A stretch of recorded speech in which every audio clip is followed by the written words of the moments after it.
Bonjour à tous, j'espère que vous allez bien. J'espère aussi que l'année a bien débuté chez vous. Alors je vous envoie beaucoup d'ondes positives, beaucoup d'amour, beaucoup de bénédictions dans tous les domaines de votre vie. Dans votre couple, dans votre foyer, dans votre famille, dans votre travail, dans la santé, dans les finances et dans tous les domaines. Je vais parler aujourd'hui d'un sujet très important. Le secret spirituel du mariage. On sait tous c'est quoi un mariage. Mariage coutumier, mariage légal, mariage à la mosquée, mariage à l'église. On sait tous c'est quoi. Mais il y a un sujet très important que j'aimerais développer, qui me tient vraiment à cœur par rapport au mariage. Aujourd'hui, tu vas dans une famille et tu demandes par exemple après la fille de la maison. Tu demandes, mais où est Rita? Et on va te dire, mais tu sais pas, Rita est chez son mari. Tu demandes, mais Rita est mariée maintenant alors? Non, elle n'est pas mariée, juste qu'elle vit avec un monsieur là. Voilà, et donc ils vont se préparer après pour faire la dot et tout. Aujourd'hui, c'est beaucoup récurrent dans notre société ici en Afrique. Et personne ne s'en offusque, en fait, personne n'est choqué. Pourtant, c'est quelque chose de choquant.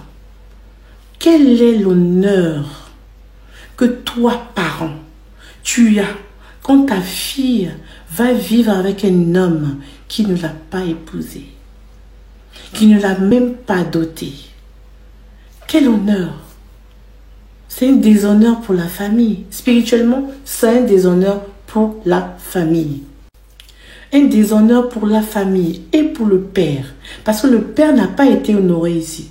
Il a mis sa fille au monde et un homme qui ne l'a même pas honoré, qui n'a même pas honoré ni le père, ni la mère, ni les frères.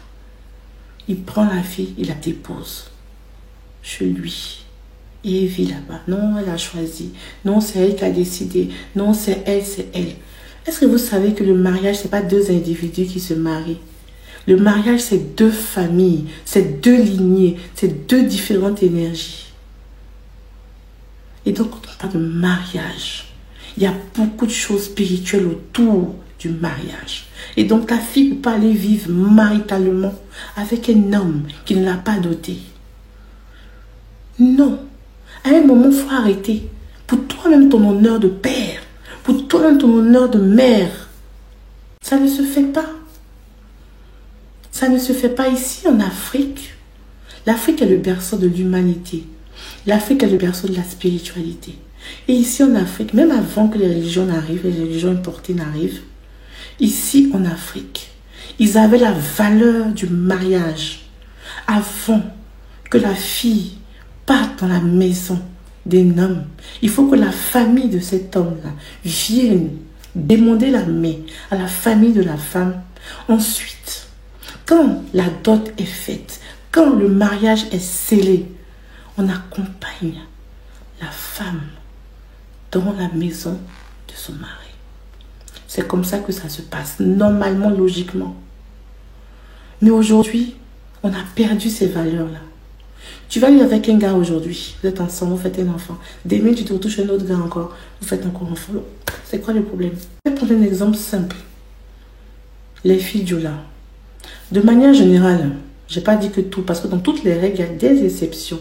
De manière générale, une fille Dioula, elle ne va pas vivre chez un homme tant que le monsieur n'est pas venu attacher Koula, n'est pas venu faire le mariage chez ses parents, la maison de son père, parce que eux, ils respectent beaucoup la maison de leur papa. Même si la maison, c'est une maison où ils sont pauvres, ils n'ont rien à manger, ils n'ont rien, non. Elle ne quitte pas la maison de ses parents tant qu'on ne l'a pas mariée. Elle veut dire qu'elle ne va pas aller vivre avec un homme tant qu'on ne l'a pas marié. C'est vrai que souvent, elle va aller là-bas, voir le gars et tout. Mais pour dire, je prends mes bagages, je m'en vais vivre là. C'est rare de voir une fille qui l'a fait ça. C'est rare. Pourquoi? Parce que elle connaît les valeurs de la famille, les valeurs du père. Ces valeurs-là ont été enseignées par leur religion. Par leur religion. Parce que l'islam déjà est à la base une religion qui est basée aussi sur des traditions, des coutumes arabes. Et chez les chrétiens arabes, c'est pareil. Que tu sois chez les arabes, que tu sois musulman, que tu sois chrétien, c'est les mêmes valeurs. Donc c'est rare de voir une femme arabe, qu'elle soit chrétienne ou musulmane, prendre ses bagages et aller vivre dans la maison d'un homme, tant que cet homme ne l'est pas doté ou marié. C'est la coutume. Pourquoi? Parce que ici on honore la famille. Tu honores ton père, tu honores tes frères, tu honores ta mère. Et en faisant cet acte-là, en prenant tes bagages partis chez un homme sans mariage, tu déshonores ton père, tu déshonores la famille de ton père, la maison de ton père. La fille du là, avant de faire le mariage, avant de faire la préparation, qu'est-ce qu'on fait? On prend la fille. Et ça, c'est une coutume même chez les Arabes, même dans la tradition africaine. Mais comme plusieurs personnes ont laissé la tradition africaine en se disant que tout est satanique, démoniaque, donc même les valeurs, ils ont tout laissé. La fille du là va rentrer en chambre pendant 3 jours. Et pendant ces jours-là, on va la préparer et spirituellement, et mystiquement, et physiquement à rentrer dans le mariage. Et quand elle sera bien préparée, après on sort pour faire la danse, pour faire les célébrations et tout, et tout, et tout. Parce que déjà la dot est déjà faite. Tout est déjà fait. Après, ils vont faire le mariage à la mosquée et tout. Ça dépend des traditions, mais à la base, c'est à peu près pareil. Et puis, le jour de la sortie, après, la famille de la femme va l'accompagner et accompagner la nouvelle mariée dans la maison de son mari ou dans la maison des parents de son mari. Pourquoi? Parce que je dis à la base, le mariage, c'est quoi? C'est 2 familles qui se mettent ensemble. Avant, dans les cas de mariés, tu voyais la famille Conan et la famille Nzoué vous invitent au mariage de leur enfant, Conan Albert et Nzoué Christine. Mais aujourd'hui, quand tu vois les 4 là, c'est Conan Albert et Nzoué Christine vous invitent à leur mariage. On décarte la famille. Pourtant, un mariage, c'est la famille d'abord. Ce n'est pas 2 individus qui se marient. Et comme je l'ai dit, c'est 2 familles. Qu'est-ce qui va se passer? Les parents du monsieur vont voir les parents de la femme pour dire que oui, nous sommes venus demander la main, nous sommes venus avec des présents pour vous. Et si la famille de la femme accepte, ça c'est au niveau du moment de la dot, ils vont prendre les présents. Et le chef de la famille, les 2 chefs représentants de famille vont prendre la boisson, un verre. Ils vont prendre le verre et puis ils vont parler sur la boisson. Quand ils passent la boisson, c'est ce qu'ils font. Ils sont en train d'appeler les énergies de la femme, c'est-à-dire énergie de famille de la femme, énergie de famille de l'homme. Les 2 énergies ensemble. Souvent on dit, on appelle les ancêtres. Mais quand on parle d'ancêtres, ce sont les énergies familiales. On appelle les 2 énergies là. On parle et puis on les unit pour qu'elles puissent être compatibles. Il y a un symbole spirituel derrière ça. Et quand on finit ça, on verse l'eau, on parle. Ici, les 4 éléments vont agir. L'élément terre, on va verser sur la terre.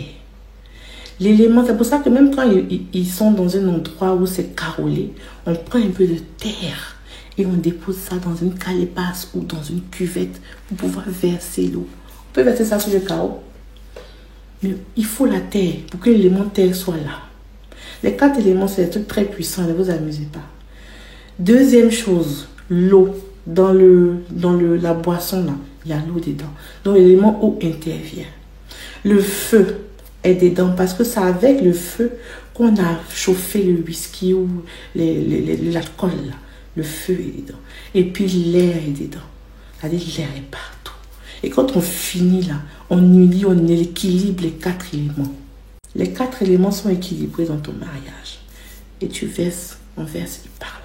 Et chacun a sa tradition, et chaque peuple a ses traditions, a ses coutumes. Mais en général, c'est un peu pareil partout. Et quand c'est fini, on dit maintenant, ah, ils sont mariés. Parce que les 2 familles ont accordé. Ils sont mariés. Et on vous met, c'est comme si on vous met, on unit vos deux énergies. Et on dit maintenant, ils sont mariés, tu peux prendre ta femme pour partir. Mais il y a une chose, la femme, le jour de la dot, ce n'est pas le mari qui l'habille. Parce qu'elle n'est pas supposée être la femme du monsieur encore. Donc, ça veut dire que c'est la famille de la mariée qui doit habiller la mariée avant de donner cette femme-là à l'autre famille. Spirituellement, c'est important parce que ça te dit que c'est nous, notre fille. Donc, nous, on l'habille pour vous donner. Vous avez vu comment elle est belle, non? Comment elle est jolie, elle est propre. C'est notre enfant. Parce qu'il y a l'honneur de la famille. Attends. C'est notre enfant. Voilà comment on vous l'a donné. Toute belle, toute rayonnante. Parce que chez nous aussi, on peut habiller notre enfant. Elle n'est pas malheureuse. Même si vous n'avez rien, habillez votre enfant. L'habit de la dot, là, ce n'est pas eux qui vont payer. Eux, ils vont venir avec des présents. Ils vont venir avec des présents. Mais l'habit qu'on va disons, le premier habit, là, ça, là, c'est les parents de la femme qui doivent payer ça.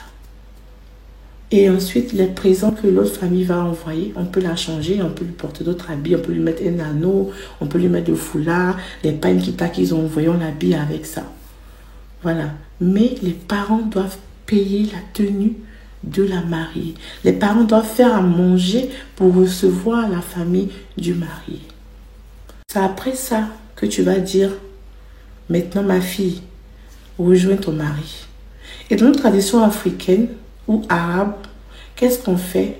On forme la fille au mariage. On forme la fille. On lui montre comment elle doit se comporter dans la vie. En tant que femme, épouse, en tant que mère, en tant que cuisinière et aussi spirituellement, comment elle doit tenir un foyer, spirituellement. Parce que spirituellement, c'est la femme qui tient le foyer. Donc on lui donne, on l'initie à la vie de mariage. Mais aujourd'hui, on ne fait pas d'initiation à la femme qui va se marier. On ne l'initie à rien. Voilà, va te marier, c'est tout. Spirituellement, la fille, elle doit être au point. Spirituellement, elle doit être au point. Parce qu'il y a des attaques partout. Tu ne demandes pas à ta fille comment combattre. Comment combattre dans son mariage. Elle va être attaquée. Hein. C'est pour ça que quand les filles du là vont en chambre, vous allez voir, il y a la marraine, ou je ne sais pas c'est qui là. Je ne sais pas comment on l'appelle. Il y a une femme qui vient s'asseoir là. Pendant tout le temps que la fille va faire dans la chambre, elle est assise là. Elle prépare la fille mystiquement, spirituellement. Elle est assise là. Parce qu'il y a des attaques, des choses que les gars lancent. Et donc, ce côté-là, ils prennent ça en compte. Mais aujourd'hui, on voit qu'on a perdu ces valeurs-là. Je me rappelle quand moi, je me suis mariée.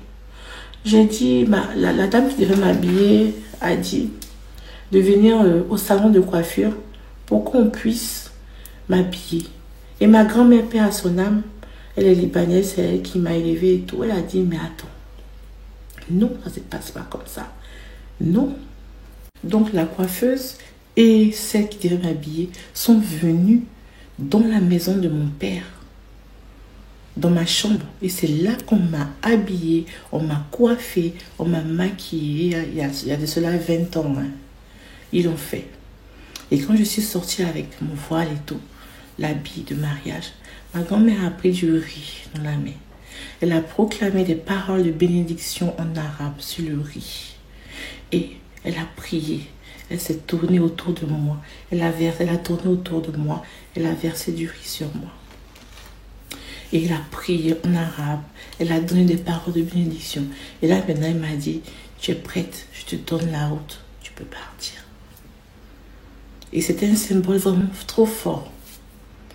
Et c'est là que je suis partie après pour le mariage. Il y a beaucoup de choses, de traditions qu'on ignore. Allez voir vos grandes-mères, vos grands-pères. Ils sont encore les gardiens de la tradition. Ils vont vous enseigner comment ça se passe. À la base, vous n'êtes pas juif. Je parle aussi aux chrétiens, vous n'êtes pas juifs. Les juifs même là, ils ont leur tradition aussi. Les juifs même, ils ont leur manière de faire leur mariage. Mais aujourd'hui, tu n'es ni juif, ni romain, ni grec. Et toi-même, ton ethnie, même tu n'es plus ça. Parce que tu te dis que tout est satanique. Donc, tu ne fais pas. Il y a une dame là qui disait, une jeune dame là, que oui, elle est partie à l'église, elle s'est mariée à l'église. Mais je peux donner la main à ton papa que non, j'ai l'approbation de Dieu, ça me suffit. J'ai l'approbation de mon pasteur, ça me suffit parce que mon pasteur, c'est Dieu. Mais lui qui t'a mis au monde là, tu n'as pas son approbation. Hein, et tu es assis dans un mariage. Et tu penses que les choses vont fonctionner comme ça. Attendez. Non. Tu es assis dans un pays, ici en Europe, ou bien aux États-Unis, au Canada. Tu as rencontré quelqu'un. Vous vivez ensemble. Vous vous mariez à la mairie et tout, tranquillement. Les parents même sont ici en Afrique. Ils ne savent même pas que leur fille est mariée. Après, tu cours maintenant après les bains. Pardon, il faut m'aider, mon mari, ça ne va pas. Il faut avoir l'approbation de ta famille avant de te marier. Même s'il le faut, payer un billet, venez en Afrique. Et puis faites le mariage. Il y a des personnes aussi qui n'ont pas été élevées par leur maman, par leur papa. Et donc, ils ont été élevés soit par un oncle ou une tante et tout. C'est bien d'honorer ces personnes-là. C'est bien. Mais il est très important d'aller honorer ton père, ta mère, même si ce n'est pas elle qui t'a élevé, dans le mariage. Il ne faut pas aller te marier et puis tu vas donner la dot à la famille de la personne qui t'a élevé. C'est vrai que tu veux les honorer. Tu veux les honorer, c'est normal. J'encourage même ça. Mais aussi honore ton père parce que c'est ton sang. C'est son sang qui coule dans tes veines. Honore la famille de ton père. Même s'ils sont les plus grands sorciers du monde. Faut les honorer. Faut les honorer. Honore ta mère. Même si ce n'est pas elle qui t'a élevé. Même si elle t'a accouché, elle t'a déposé quelque part, elle est partie. Quand tu vas te marier, il faut honorer aussi. Si on doit envoyer un morceau de pain à la maman, il faut envoyer un morceau de pain à la maman. Mais il ne faut pas l'exclure de ta célébration de ton mariage. Parce que le mariage, comme j'ai dit, ce n'est pas deux individus. On nous a bagué sur des choses. Le mariage, c'est deux familles, c'est deux sangs, c'est deux énergies, c'est deux lignées. Et si ces deux énergies sont équilibrées, tu as tout gagné. Il y a des personnes qui ont fait des mariages et quand ils se sont rendus compte qu'on n'allait pas, ils sont retournés faire la dot. J'ai plusieurs cas comme ça. Ils sont retournés faire la dot. Ils sont retournés aller honorer le père. Le mari a quitté loin. Ils sont en Russie, c'est où? Pour revenir, peut-être 5 ans, 10 ans après, pour voir le papa. Demander pardon. Ils disent, ah, voici la dot. Et quand ils ont fait ça, les choses ont commencé à s'améliorer dans leur vie parce qu'ils ont reçu la bénédiction du Père. Parce que quand tu couches avec la fille d'un monsieur là, quand tu couches avec la fille, ce qu'on ne vous dit pas, c'est que tu es lié, ton énergie se mêle à l'énergie de la famille de la femme avec qui tu couches ou l'énergie de l'homme avec qui tu couches. Et donc, pour pouvoir symboliser ça, il faut faire la dot. Sinon après, tout se mélange en fait dans ta vie. Le conseil que je veux vous donner, même si dans la maison, vous n'avez pas assez d'argent, dans la maison vous êtes beaucoup, n'acceptez pas que votre fille parte vivre avec un homme qui ne l'a pas doté. Et ça, c'est pour vous-même votre honneur, pour vous-même la vie de vos enfants. N'importe qui se lève pour aller vivre avec n'importe qui. C'est pour vous-même. Toi, la maman, tu es d'accord avec ça. Ah, ma fille est chez son mari, il est enceinté là-bas. Et c'est quoi ça? Il est enceinté là-bas, c'est quoi? Quel est l'honneur de ta fille? Quel est l'honneur de ta fille? Pensez à l'honneur de vos enfants. Et spirituellement, c'est très important. Ta fille vit avec un gars, appelle-la. Ma fille, rentre à la maison, t'as pas chassé. Quand il sera prêt, il va venir te doter. Il faut entrer. Tu dis, ben moi je fais mon mariage à la mairie, mon mariage à l'église, devant Dieu, voilà, et devant les hommes. Dieu a déjà approuvé, c'est l'essentiel. C'est Dieu qui t'a accouché. Dieu là, en t'envoyant sur cette terre, il est passé par deux personnes. Tu n'es pas tombé du ciel. Il y a deux personnes qui représentent Dieu sur terre. Ce n'est pas ton pasteur. Ce n'est pas ton prophète. Et les gens même leur demandent leur mère à leur prophète, leur pasteur. Il y a plein de cas comme ça. C'est quoi? C'est lui qui t'a accouché. Non, c'est mon père spirituel. Quel père spirituel? C'est pas lui ton père. C'est pas lui, c'est pas ta mère. Honore ton père, ta mère. Ça, c'est le premier commandement. Le jour de ton mariage, il faut les honorer. Que Dieu a déjà approuvé, mais Dieu va approuver quand ceux qui le représentent sur terre seront honorés. Mais c'est pas parce que je suis allée faire le mariage à l'église que Dieu va approuver. Il y a aussi un truc que je veux dire en parenthèse. Tu peux faire le mariage coutumier. Tu peux faire le mariage à l'église. Tu peux faire le mariage à la mairie, à la mosquée. Mais tu peux ne pas être marié spirituellement. Tu peux ne pas être marié spirituellement. Tu es marié que physiquement, religieusement. Tu n'es pas marié spirituellement. Et ça sera une autre vidéo. Je vais parler de ça dans une autre vidéo. C'était ce message-là que je voulais vous transmettre aujourd'hui. Voilà, que Dieu vous bénisse et portez-vous bien.